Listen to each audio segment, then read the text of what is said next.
First and foremost, condolences. It's always tragic when somebody loses their life. 25-year-old self-proclaimed Scots badman Dylan Curran, who is from Edinburgh, ensured that their freedom will be taken away because it's likely they're going to be jailed for life. Police say that around 7:45 p.m. on Friday, June 2nd of 2023, police officers were told to rush to Leith Street, which is near the junction with Greenside Road by the Omni Centre. When police arrived at the scene, they had found 30-year-old Peter Mullen suffering from serious wounds.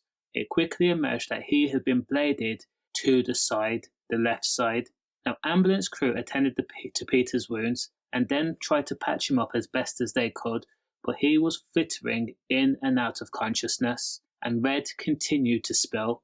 This happened in front of Peter's half-brother and their friends. Now, Peter was put in the back of an ambulance and then rushed off to the Royal Infirmary, where sadly he was declared dead a short time later. Now, Peter was said to have been a massive Celtic fan. He was also a dad of 3. Now, Peter, though beloved by most people, had been targeted in a spur-of-the-moment incident that happened just because of an exchange of words. Now, he had been repeatedly bladed on a busy city centre street in front of witnesses.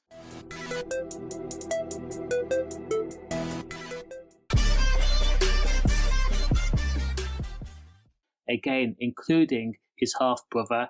Now, this was murder, plain and simple. So, police investigated the crime and they secured CCTV footage and also took witness statements. It turned out that Peter had been bladed by a madman called Dylan Curran. Now, Peter had been out drinking with his brother and friends. Peter's group had passed Dylan Curran and his pals, and while walking, Dylan had made a flippant comment towards Peter and their friends.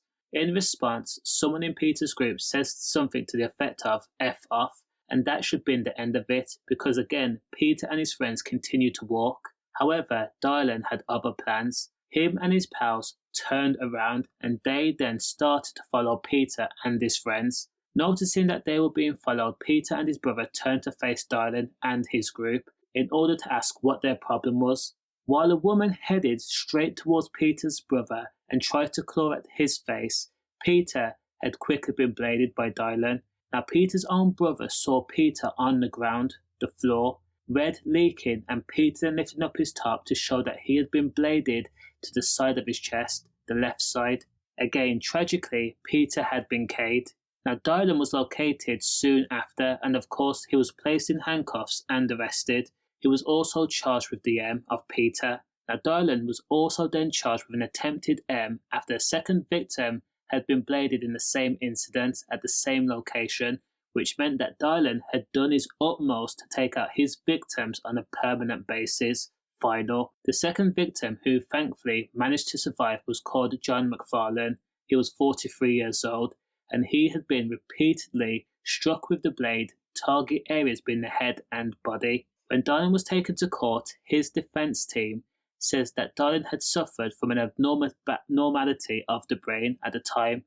He had pulled out his blade and then aimed Peter in the most callous and cruel way, not caring that his brother and friends were right there, nor the fact that Peter had been bladed in a very public place. In reality, Dylan suffered a bruised ego and he wanted to prove himself to be the big man. The fact is, he carried a blade and he was more than willing to use it. He's probably only sorry that he got caught.